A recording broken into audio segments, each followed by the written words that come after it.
కథ మనసు కదా, ఇది ఒక కథ మనసు కథ, ఇది ఆడిన వింత కథ, ఇది ఒక కథ తులసి కథ, తల వంచిన తల్లి కథ. అలా ఎలా అలా ఎలా అలా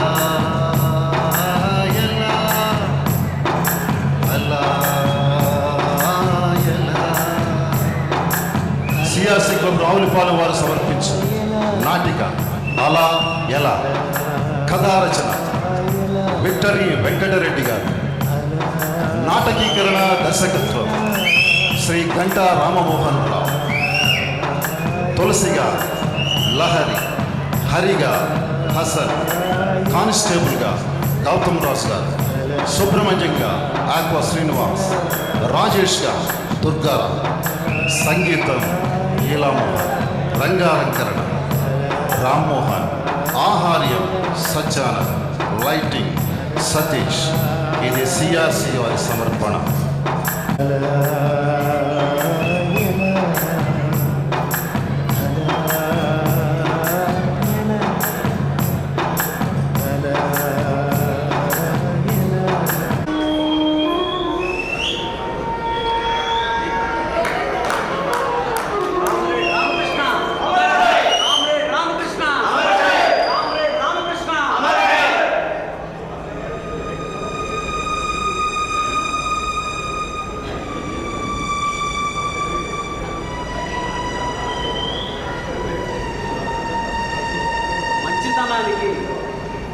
మరణం లేదు, వీరునికి చావు లేదు. అందుకే మన రామకృష్ణ మరణించి 4 సంవత్సరాలైనా ఇంకా మన మధ్యనే ఉన్నట్టున్నాడు, మన గుండెల్లోనే ఉన్నాడు. అవును, ఎప్పుడూ చిరునవ్వులు చిందిస్తూ మన కోసం, మన శ్రేయస్సు కోసం పాటుపడుతూ, నిరంతరం యాజమాన్యం వారితో పోరాడుతూ మనకెంతో మేలు చేసిన ప్రమాదవశాత్తు మా మధ్య లేకపోయినా మేము మీకు, మీ కుటుంబానికి చెవితోటి వాదులుగా ఉంటూ మీకు దగ్గరగా ఉండమని తెలియజేయడానికి ప్రతి సంవత్సరం మీ జన్మదిన వేడుకలు ఇలా మీ ఇంట్లో జరుగుతుంది. Comrade Ramakrishna, comrade Ramakrishna, comrade Ramakrishna. మన రామకృష్ణ చనిపోయి 4 సంవత్సరాలైనా ఇప్పటి వరకు ఈ కుటుంబానికి న్యాయం జరగలేదు. యాజమాన్యం నుంచి రావాల్సిన నష్టపరిహారం ఇంతవరకు అందలేదు. ఇన్సూరెన్స్ కూడా ఇంకా సెటిల్ కాలేదు. ఈ సందర్భంగా మన రామకృష్ణ భార్య తులసికి మేమంతా ఒక మాట ఇస్తున్నాం. మేమంతా యాజమాన్యంపై ఒత్తిడి తెస్తామని, ఆమెకు రావాల్సిన బకాయిలన్నీ అతి త్వరలో వచ్చేలా మేము చూస్తామని, మా పూర్తి సహాయ సహకారాలన్నీ మీకు అందిస్తామని ఈ సందర్భంగా మాటిస్తున్నాం. ప్రశాంతంగా జరుగుతున్న మా జీవితంలో ప్రమాదం జరిగినప్పుడు, నా అనేవాళ్ళు ఎవరు రానప్పుడు మీరంతా మాకు అండగా నిలిచారు. దానికి మా కృతజ్ఞత.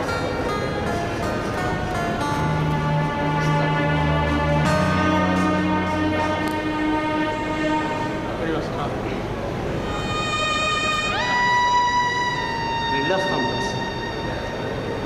నిజంగా నేను చూస్తుంటే చాలా బాధగా ఉండవు. ఎవరు తోడు లేకపోయినా ఎంతో ధైర్యంగా ఈ సంసారాన్ని నెట్టుకొస్తున్నారు. బాబు రాజేష్ ఇంటర్మీడియట్లోకి వచ్చినట్టున్నాం. బాగా చదువుతున్నాయన. అమ్మ మాట విను. తులసి వెళ్ళొస్తాను.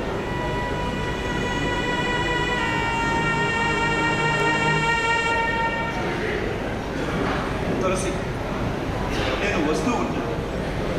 మీకు ఏ అవసరం వచ్చినా సరే నాకు ఫోన్ చేయండి. మీకు నేను ఉన్నాను. వస్తాను తులసి.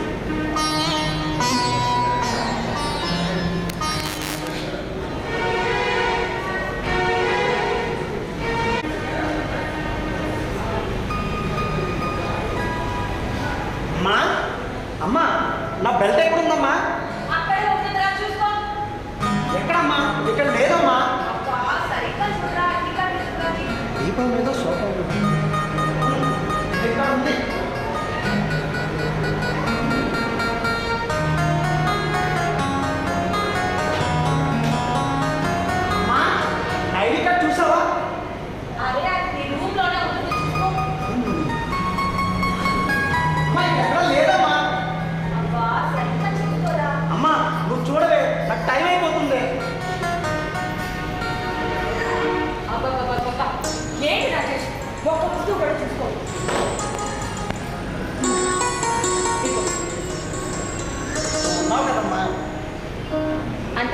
నీ ఐడి కార్డు, బెల్ట్, నీ డ్రెస్సులు అన్నీ నేనే చూసి పెట్టాలా? తప్పదు కదమ్మా.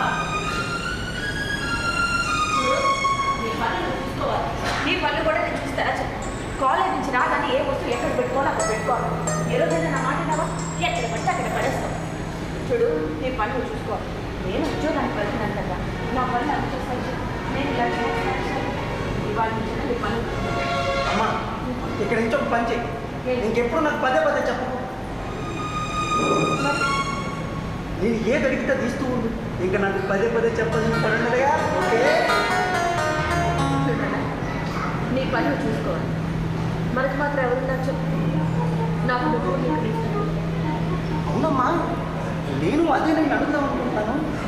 నాన్న చనిపోయి అప్పుడే 4 సంవత్సరాలు అయింది కదా. ఈ 4 సంవత్సరాల్లో మనం ఎలా ఉన్నామో, ఏం చేస్తున్నామో అని ఒక్కరు కూడా కనీసం మనం చూడటానికి కూడా రాలేదేంటమ్మా? మనకి ఎవరు లేదు. అదేంటి, మీ ఫ్యామిలీలో, నాన్న ఫ్యామిలీలో అమ్మమ్మలు, తాతయ్యలు, పిన్నులు, బాబాయ్లు ఇలా ఉంటారుగా ఓళ్ళు మంది. వాళ్ళెవరు మన దగ్గరికి రాదు. ఎందుకురా? ఎందుకమ్మా? ఎందుకంటే మీ నాన్న నన్ను ప్రేమించి పెళ్లి చేశారు. అది వాళ్ళకి ఇష్టం లేదు. అందుకే వాళ్ళు మన కోసం రారు. ఎంతగా రారంటే మీ నాన్న చనిపోయినా వాళ్ళు రాలేదు. అంటే వాళ్ళ దృష్టిలో నేను చనిపోయినట్టే. ఓ, నేను రెడీ. అమ్మా చూసి ఎలా ఉన్నావు అమ్మా? బాగుంది, మీరు కూర్చోండి. ఆయన రాజేష్, గుడ్ మార్నింగ్. ఎలా ఉన్నావు? మనం బాగా చదువుతున్నావా? బాగా చదువుతున్నాను. జాగ్రత్తగా చదువు. నిన్ను మంచి ఉద్యోగంలో చూడాలన్నదే మీ నాన్న. అది నెరవేర్చాలి. అర్థమైందా? అలాగే లంచ్ బాక్స్.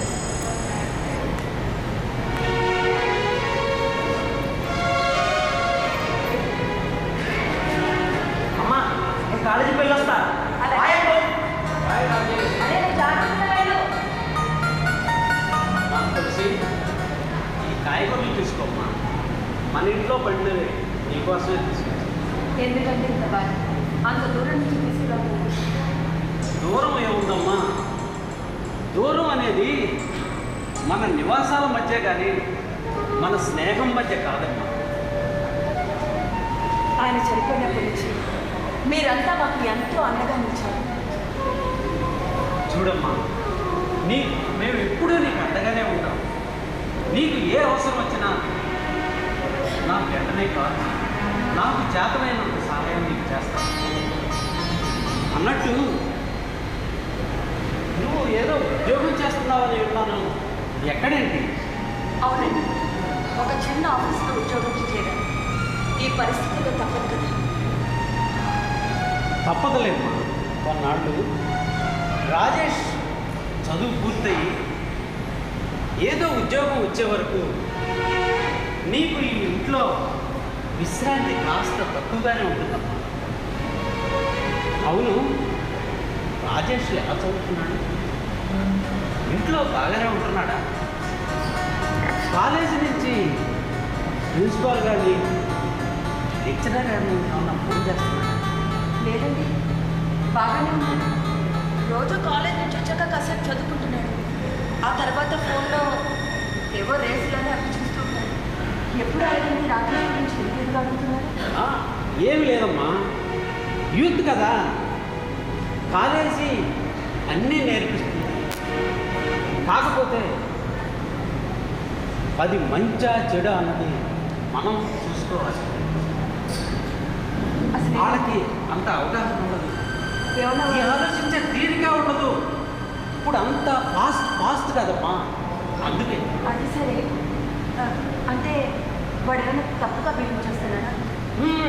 అలా అని కాదు, కానీ చాలా ఖరీదైన స్నేహాలు చేస్తున్నాడమ్మా.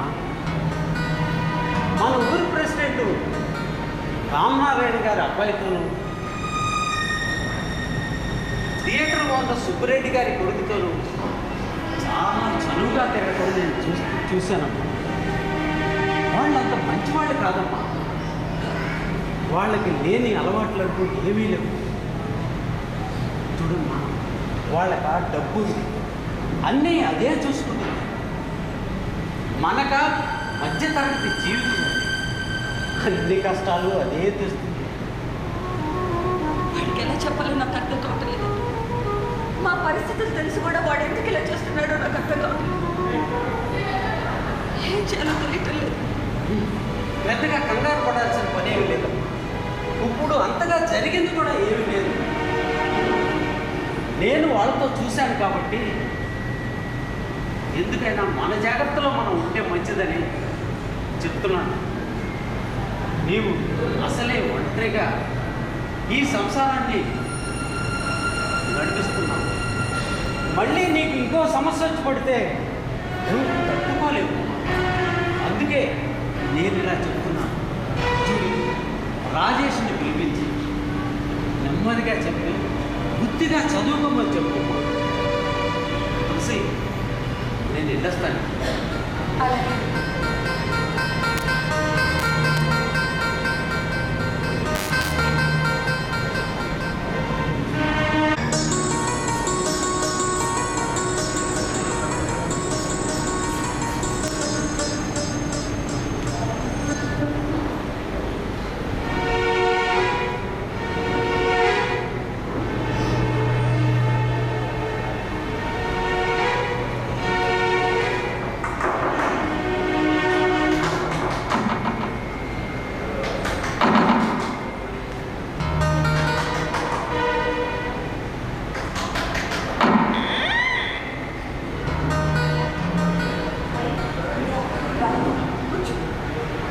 అరగంట ముందే వచ్చాను.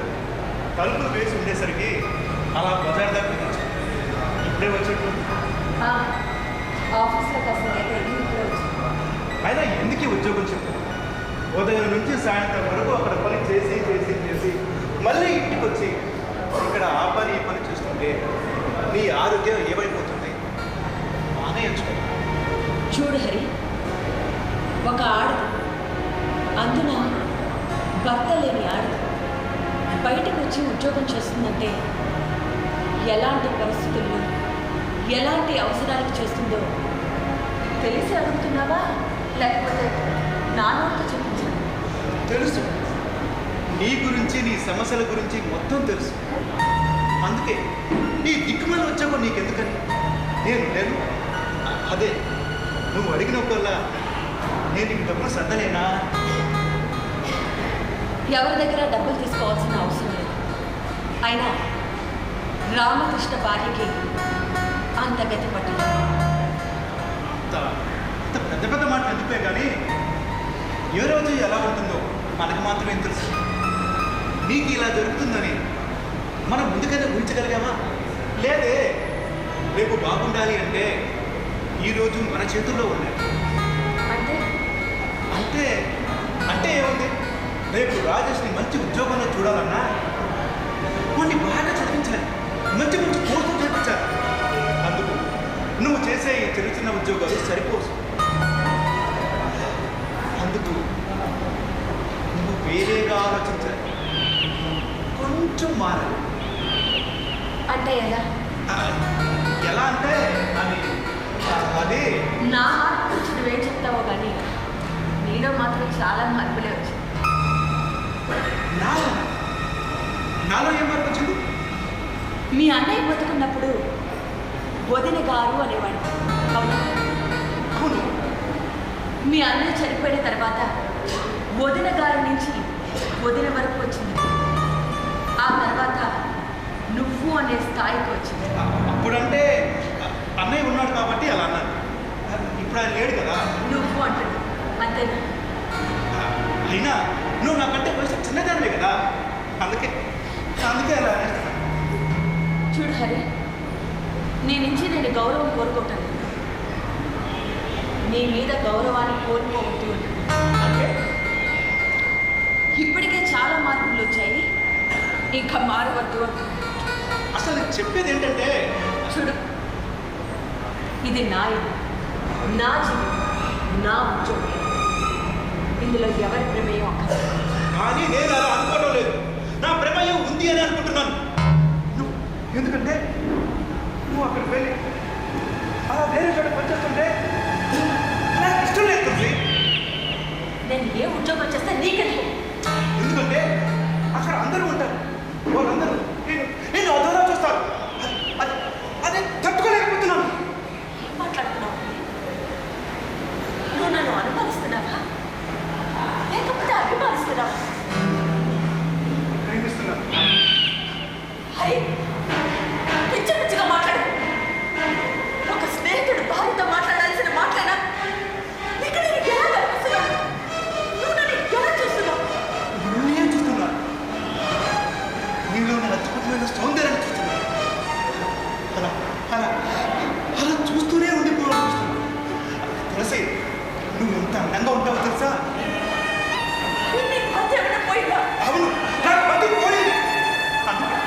తీసుకుంటాను.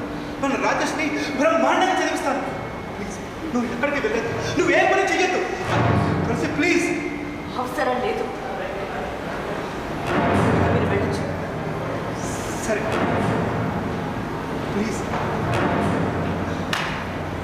అలాగే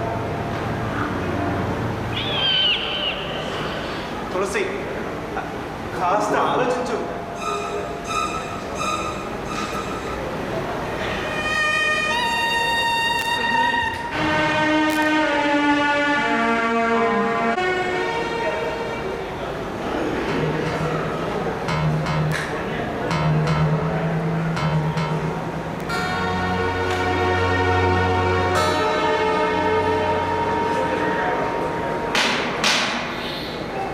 రామకృష్ణ గారు వెళ్ళిందేనా? అవునండి, మీరు కనపడలేదా? పోలీస్ ఈయనెవరు? మా వారు రామకృష్ణ. మీ పేరు? తులసి.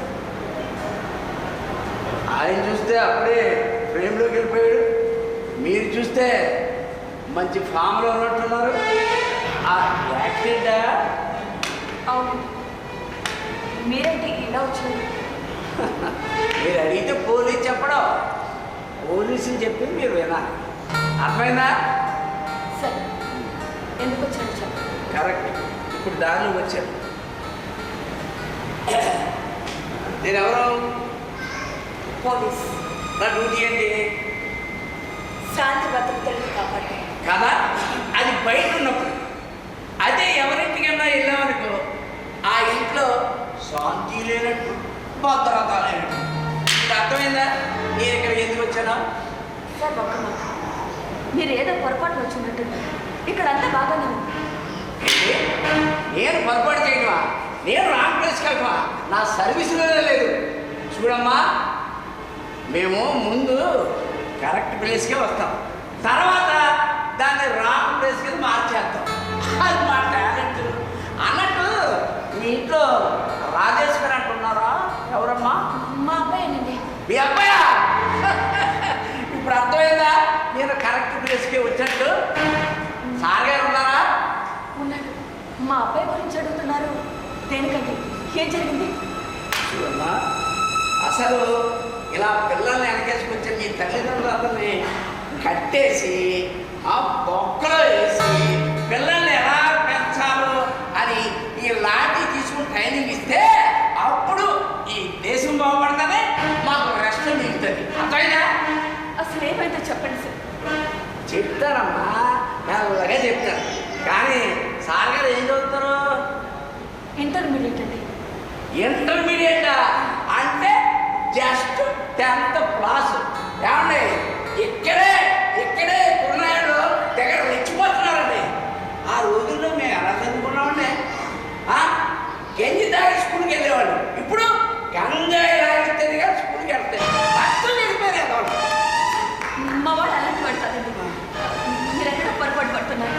చూడమ్మా, ముందు మీ వాడు పిలు, నీ ముందే ఎఫ్ఐఆర్ రాస్తారు కదా, అప్పుడు నీకు తెలుస్తుంది. అర్థమైందా? సార్, మీరు పొరపాటు పడుతున్నారు సార్. వాడు అలాంటి వాడు కాదు. ఉండండి, పిలుస్తారు. నానా, మీరు పిలుస్తారు.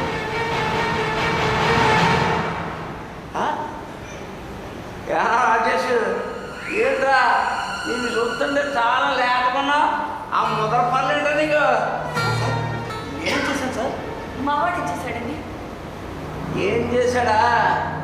వీడు క్లాసులు ఎగ్గొట్టి ఫ్రెండ్స్తో కలిసి షికారు చేస్తాడు. షికారు చేసిన పర్లేదు, పార్కులకి వెళ్ళి గుంపులుగా కూర్చుని అదమ్మరేదం అని గంజాయి సిగరెట్లు గుప్పు లాగించేస్తాడు. అవును సార్, మా వాడు అలాంటి వాడు కాదు సార్. అవును సార్, నిజం చెప్తున్నాను సార్. సార్, మా ఫ్రెండ్స్తో వెళ్ళిన మాట కరెక్టే, కానీ ఆ సిగరెట్ కూడా నాకు నిజంగా తెలుసు సార్. ప్లీజ్ సార్, నన్ను నమ్మండి సార్.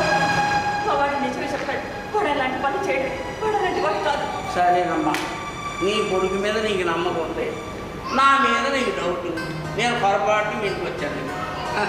కానమ్మా, అవి ఉన్నాయే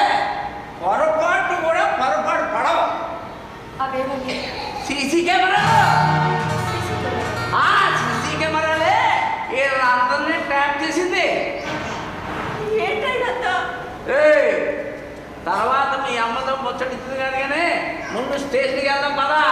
అక్కడ మీ ఫ్రెండ్స్ ఆల్రెడీ వచ్చున్నారు. మా ఎస్ఐ గారు ఆల్రెడీ అంత్యాక్షరి ఆడుతున్నాడు. మనం కూడా వెళ్ళి లాస్ట్లో సాంగ్ వేసుకుని ఇగో ప్రోగ్రామ్ని క్లోజ్ చేద్దాం. దా దా.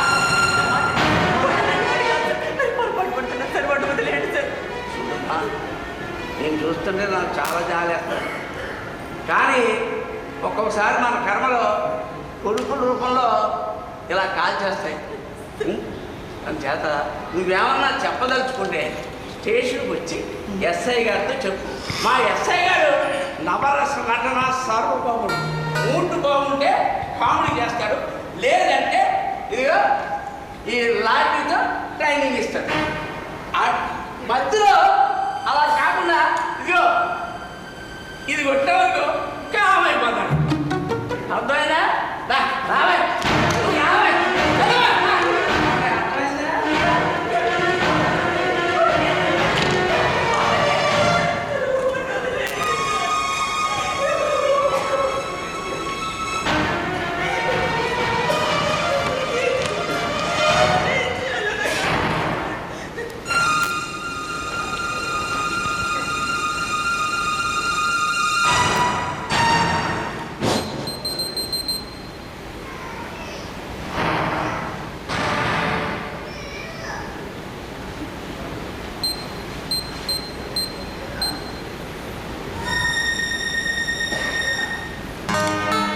హలో,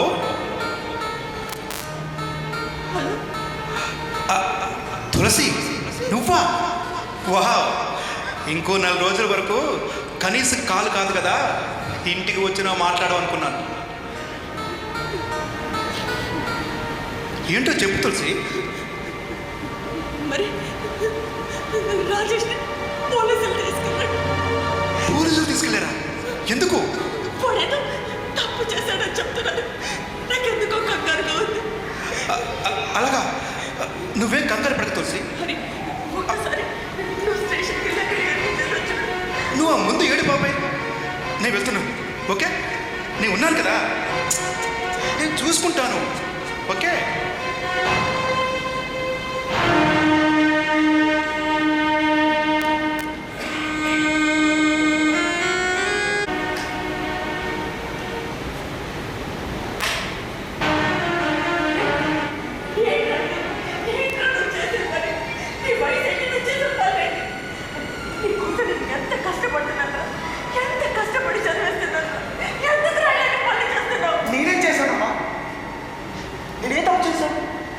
ఫ్రెండ్స్తో సరదాగా కలిసి తిరిగానంతే, అది కూడా తప్పేనా?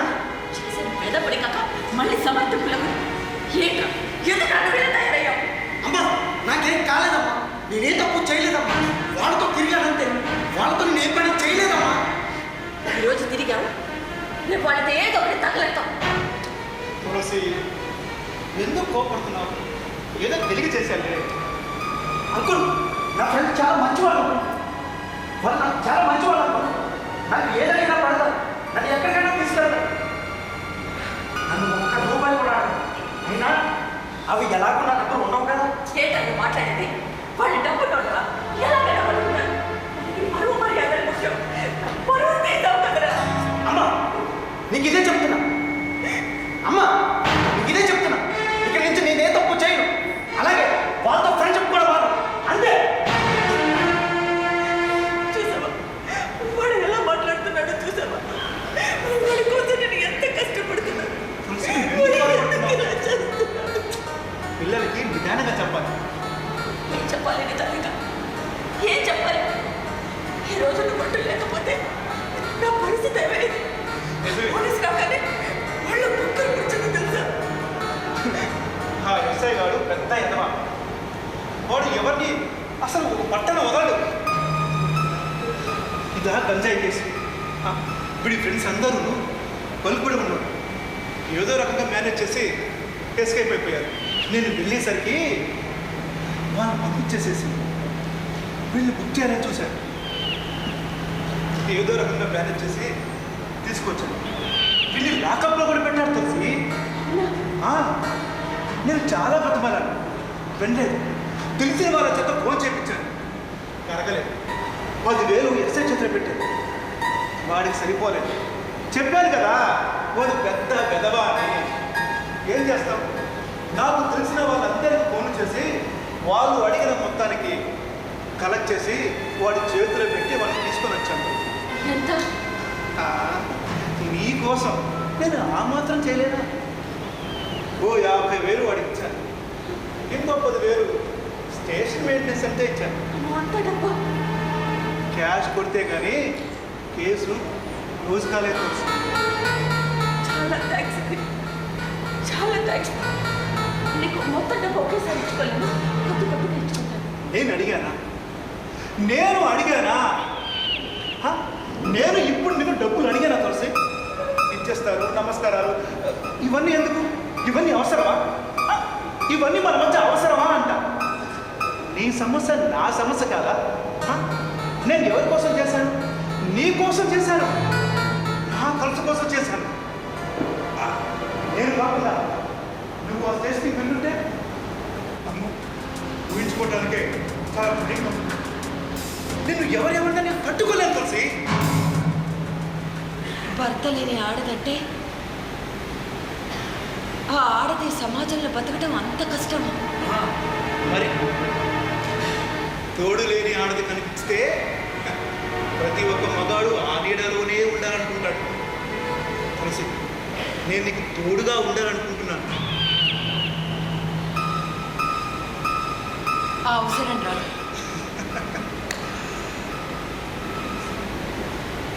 చూద్దాం చూద్దాం తులసి. సరే, ఉంటాను.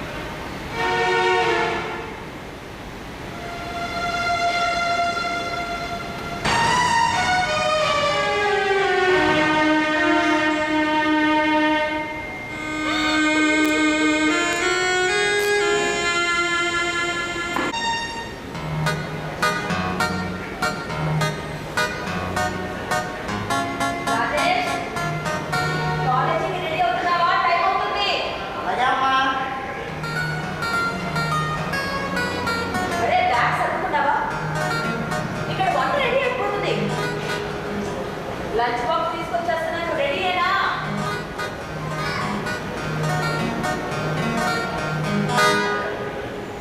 రే, ఏంట్రది? రెడీ అవుతున్నానని చెప్పి ఫోన్లో ఏం చదువుతున్నావు? నిన్నే ఏంటి వాళ్ళ కాలేజ్ లేదా? ఈరోజు కాలేజీకి సెలవేం కాదులే. మరి సెలవు కానప్పుడు రెడీ అవ్వాలి కదా. నేను ఈరోజు కాలేజీకి వెళ్ళనమ్మా. కాలేజ్ మాట ఏ దేనికి? నాకు వెళ్ళాలనిపించట్లేదు. వెళ్ళాలనిపించడం లేదా? ఇక వెళ్ళదలుచుకోలేదు. అమ్మా, ఇక నేను కాలేజీకి వెళ్ళనమ్మా. అదే అదే ఎందుకు అని అడుగుతున్నా. నాకు బైక్ కావాలి. బైక్ లేకపోతే నువ్వు కాలేజీకి వెళ్ళాలి? వెళ్ళను.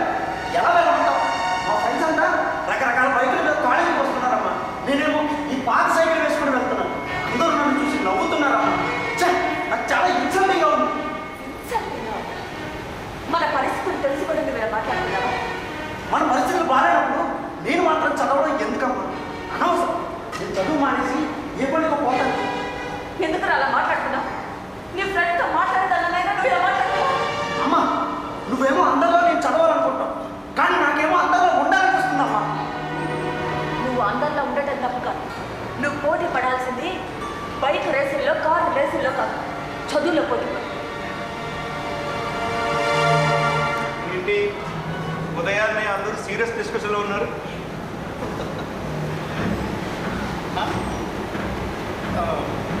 రాజేష్, నువ్వు ఇంకా కాలేజ్కి వెళ్ళలేదా? నువ్వు వెళ్ళావు అనుకొని వచ్చాను.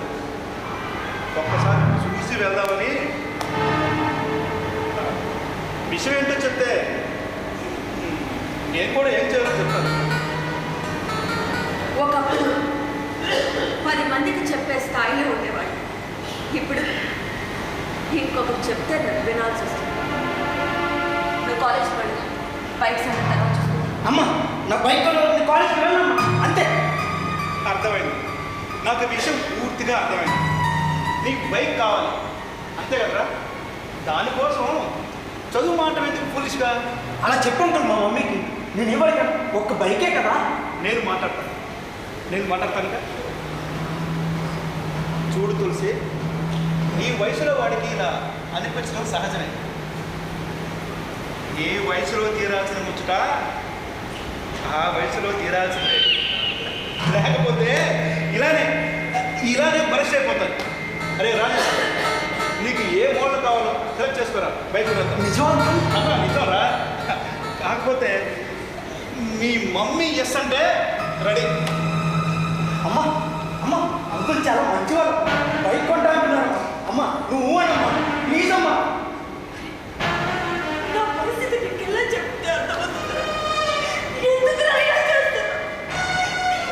ఎలా చెప్పగలను? అమ్మా నువ్వు కొనమంటే కొను, అంకుల్ కొంటానంటే వద్దంట. నీ కాలేజీకి వెళ్ళను. తులసి, ఎందుకు అలా బాధపడుతున్నావు? చూడు ఎలా అయిపోయాడు. ఇప్పటికే మీరు మాకు చాలా సాయం చేశారు. మా రుణాన్ని మాత్రం కట్టాను. వెళ్ళండి. తులసి, నేను చెప్పేది విను తులసి, ప్లీజ్. ఏం చేస్తే ఒంటరిగా ఉన్న ఆడదాన్ని చూస్తే ప్రతి ఒక్కరు అలాగే చూస్తాడు. ప్లీజ్. వాడికి బైక్ కావాలంట. ఏం చేస్తారు? బైకే కదా, కొనేద్దాం. ఎంత కొంత డబ్బు కడితే ఫైనాన్స్లోనే బైక్ వచ్చేస్తుంది. నేను ఇప్పిస్తాను కదా. నెల నేను కట్టుకోవాలి కదా. తులసి, నీకు మళ్ళీ చెప్తున్నా, నేను అడిగానా? నేను నిన్ను అడిగానా? లేదే. తులసి, ఇలాంటివి ముందు ఇంకా చాలా వస్తూనే ఉంటాయి. నువ్వు తట్టుకోలేవు తులసి. అందుకే ఒంటరి పోరాటం చెయ్యొద్దు. నేను నీకు ఉన్నాను కదా. భగవంతుడా, నా జీవితాన్ని నేను ఎలా ఊహించుకున్నాను? నాకు ఎందుకు ఇలా జరుగుతుంది? మనం ఊహించినట్లే కష్టాలు వస్తే వాటిని కష్టాలు అనరు తులసి. నువ్వు ఎందుకు ఇంతలా ఆలోచిస్తున్నావు? ముందు నీ మనసుని ప్రశాంతంగా ఉంచు. ఆ మనసులో కొంచెం నన్ను ఊహించుకో. కష్టం అనేది నీ దగ్గరకే రాదు. రిలాక్స్ తులసి.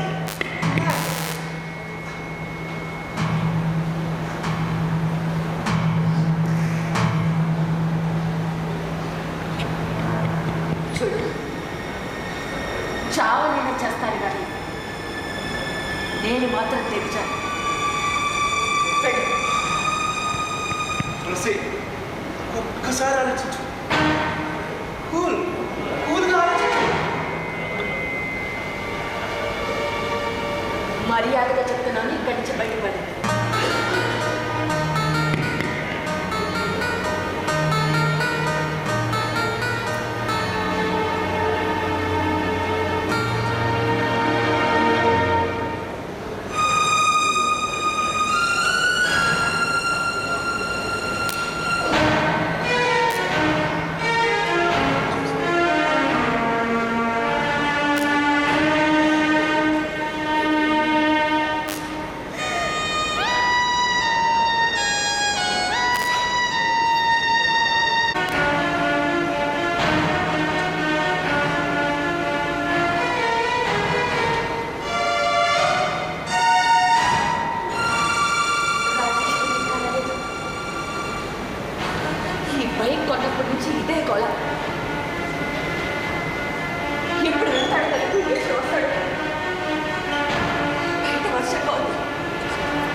తులసి.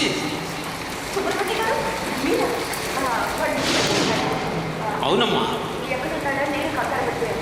మీ దగ్గర ఉంటే పర్లేదు, వర్షం తగ్గాక పంపించండి. అవునమ్మా, కానీ అని ఏం జరిగిందండి? సుబ్రహ్మణ్య గారు ఏం జరిగింది? అమ్మా తులసి, నీకు ఓ విషయం చెప్పాలి. రాజేష్ ఇప్పుడు నీతో మాట్లాడే స్థితిలో లేడు. ఏమండి? చూడమ్మా తులసి, రాజేష్కి యాక్సిడెంట్ అయింది. ఎలా ఉన్నాడండి? ఇప్పుడు ఎలా ఉన్నాడు? గాయాలు ఏమైనా తగిలాయా? పెద్ద దెబ్బలు ఏం కాదు కదా? వాడు బాగానే ఉన్నాడు కదా? Hello hello. బైక్ మీద స్పీడ్గా వెళ్తుంటే ఎదురుగా ఉన్న లారీ ఢీకొట్టిందంట.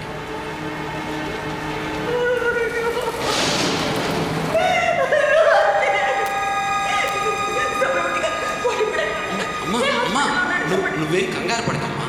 రాజేష్ని 108లో హాస్పిటల్కి తీసుకువెళ్తూ రాజేష్ మొబైల్లో ఉన్న నా నెంబర్కి కాల్ చేసి విషయం చెప్పారు. నేను ఇప్పుడు హాస్పిటల్లో రాజేష్ దగ్గరే ఉన్నానమ్మా. నేను వాడి దగ్గరికి రావాలండి. ఏ హాస్పిటల్లో ఉన్నాడు చెప్పండి, నేను వస్తాను. అమ్మా తులసి, నువ్వేం అనవసరంగా కంగారు పడద్దు.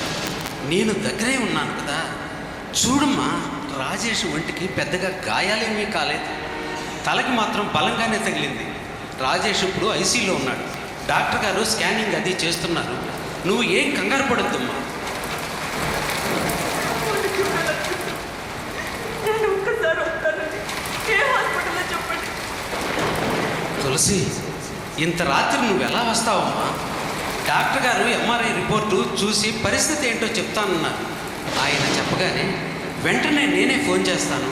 నువ్వేం టెన్షన్ పడకమ్మా. అలాగేనండి, నువ్వు వాడి దగ్గరే ఉండండి. నాకు ఫోన్ చేస్తూ ఉండండి.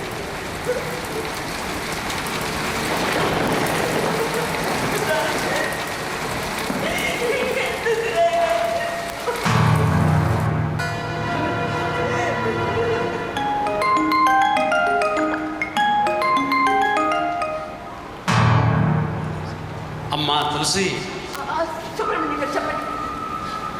తలకి కొద్దిగా బలంగానే తగిలిందంట. బ్రెయిన్లో కొద్దిగా బ్లడ్ క్లాట్ అయిందంట. ట్రీట్మెంట్ స్టార్ట్ చేశారు. కాకపోతే 24 గంటలు అబ్జర్వేషన్లో ఉంచాలన్నారు. చూడమ్మా, ప్రస్తుతం తాను స్పృహలో లేడు. రేపు ఉదయం వరకు సరిగ్గా స్పృహలోకి రాకపోతే వెంటనే ఆపరేషన్ చేయాలన్నారమ్మా. అవునమ్మా.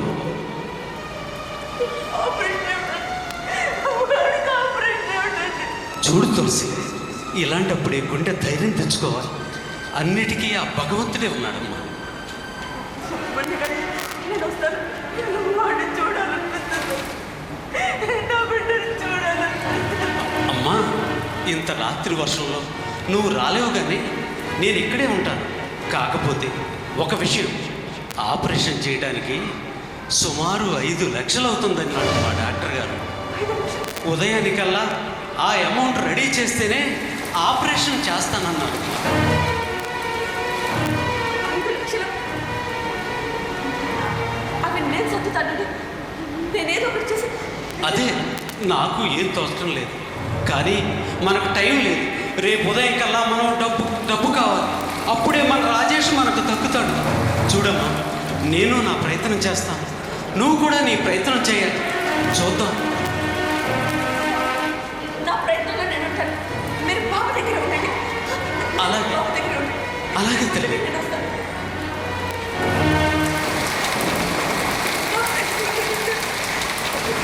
నా బిడ్డని కాపాడుకోవాలి. నా బిడ్డని కాపాడుకోవాలి. 5 లక్షలు కాదు. 10 లక్షలు అంటే నా బిడ్డని కాపాడుకోవాలి. వాడిని కాపాడుకోవాలి.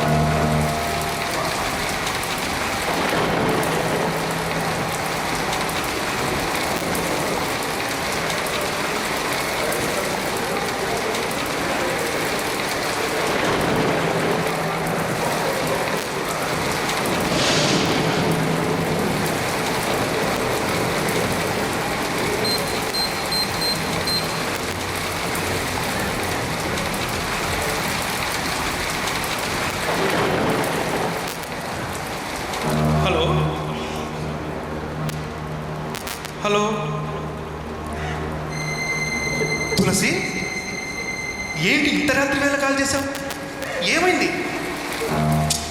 తులసి? అరే ఎందుకు అడుగుతున్నావు చెప్పు. అసలు ఏం జరిగిందో తులసి?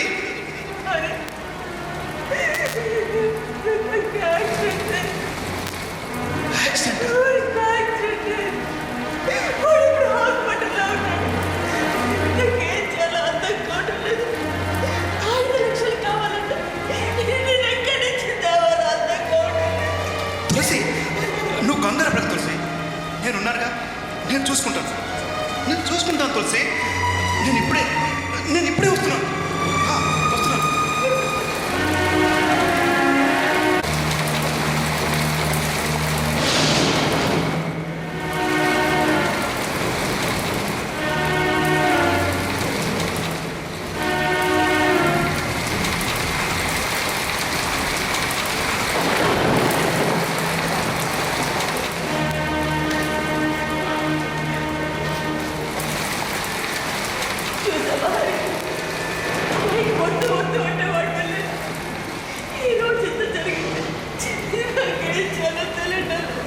తులసి నువ్వు ఎందుకు కంగారు పడుతున్నావు?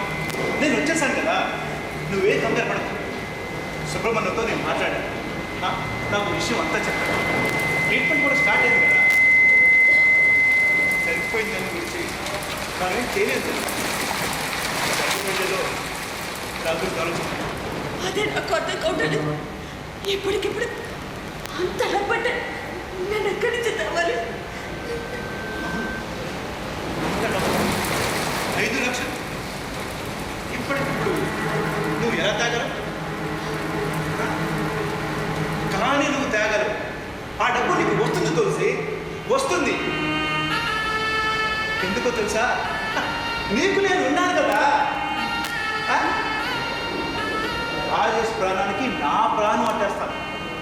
డాక్టర్ గారికి డబ్బు నేను ఇస్తాను. నువ్వేం మాట్లాడుతున్నావు? నాకు అర్థం కావట్లేదు. ఇందులో అర్థం కాకపోవడానికి ఏముంది తులసి? చెప్పు. నేను ఇస్తానంటున్నాను కదా, నేను అరేంజ్ చేస్తాను. అర్థం కావట్లేదు. నీ రుణాలు అవి అనుకో. నేను ఈ జన్మలో నేను తీర్చుకోలేను. నేను అడిగానా? చూడు తులసి, నీకు కష్టం వచ్చినప్పుడల్లా నాకు చెప్పావు, నేను ఓకే అన్నాను. కానీ నా ఇష్టాన్ని మాత్రం నువ్వు ఎప్పుడు నో అంటూనే ఉన్నావు. అవునా కాదా? అర్థమైంది. నువ్వు నన్ను ఏది అడుగుతున్నావో నాకు అర్థమైంది. కానీ ఇప్పుడు ఇదా సమయం, ఇప్పుడు అవసరం. అమ్మమ్మ, నీకు అవసరం కాకపోవచ్చు, కానీ నాకు అవసరం. 5 లక్షలు తులసి, ఇంకా ఎంత ఖర్చు అయినా పెడతాను, కానీ ఫలితం దక్కాలిగా. నువ్వు అసలు మనిషివేనా? ఏమో మరి, నాకు నువ్వు చూస్తుంటే నేను మనిషి అని గుర్తున్నా. ఏం చేద్దాం, ఇది నా బలహీనత. ఇకపోతే ఇటువంటి సమయంలో ఇలాంటి ప్రశ్నలు వేసి ఇలా అనుకుంటున్నావు అని చెప్పేసి అలా ఎలా అని అనుకోకు. ఈ టైం దాటితే నువ్వు నాకు దొరకవు. ఈ టైంలో నువ్వు ఇలా ఉన్నావు కాబట్టి నాకు నువ్వు కాస్త సమాధానం చెప్తున్నావు. ఈ అవసరం కాస్త దాటితే నీ చెప్పుతో నన్ను కొడతావు. పెట్టుబడి పెడుతున్నాను కదా, ఈ మాత్రం ఆ సిస్టంలో తప్పే ఉంది. ఇది కరెక్ట్ కాదు. నువ్వు చేస్తున్నది కరెక్ట్ కాదు. నాకు కరెక్టే తెలిసి, నాకు కరెక్టే. నువ్వు అడిగినప్పుడల్లా నీకు సహాయం చేశాను. అందుకే నేను నిన్ను కోరుకుంటున్నాను తెలిసి.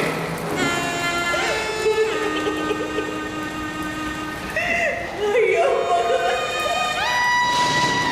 నాకేమిటి కర్మ?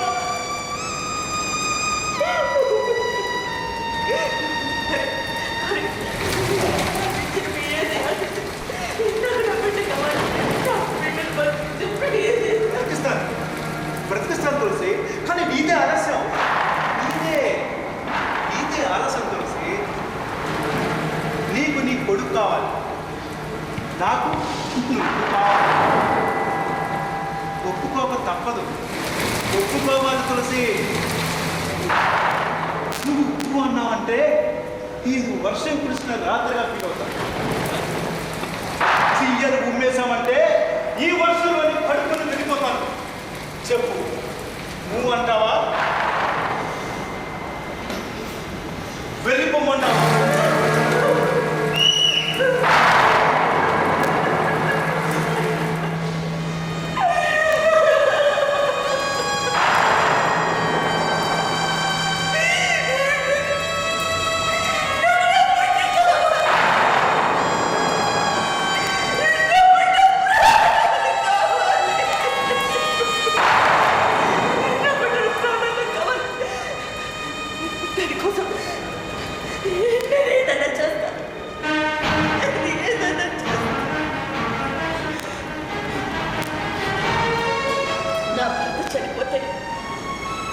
సగం చనిపోయాను,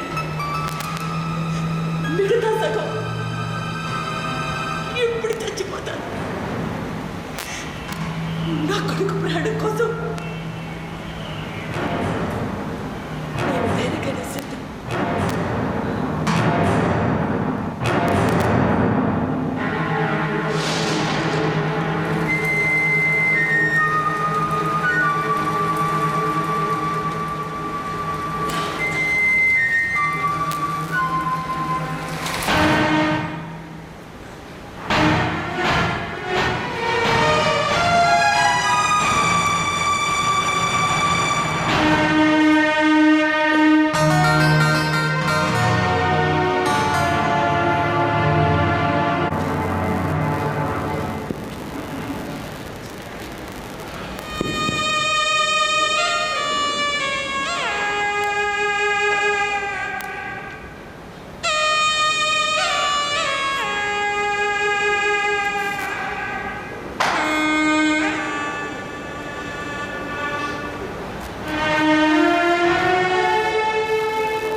అమ్మా తులసి, చెప్పండి.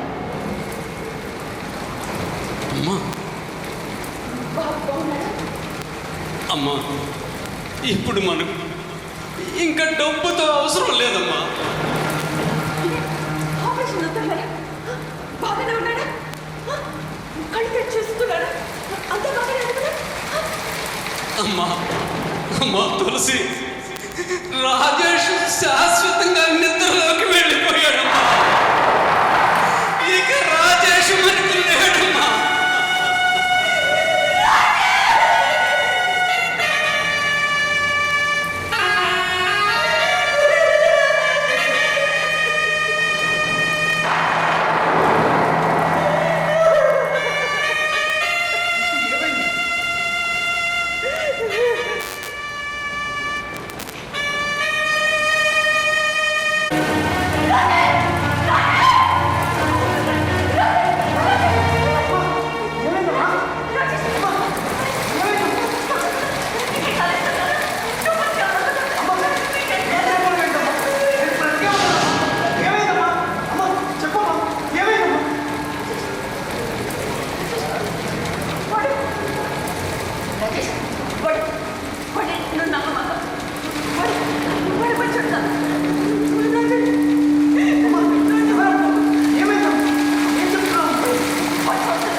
క్షమించమ్మా.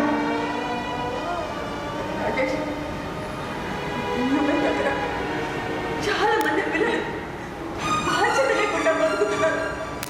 వాళ్ళ వల్ల తల్లిదండ్రులు చుట్టాలు ఎన్ని ఇబ్బందులు పడుతున్నారో వాళ్ళకి అర్థం కావట్లేదు. చూడనా, నాకు ఒక్క విషయం చెప్పు.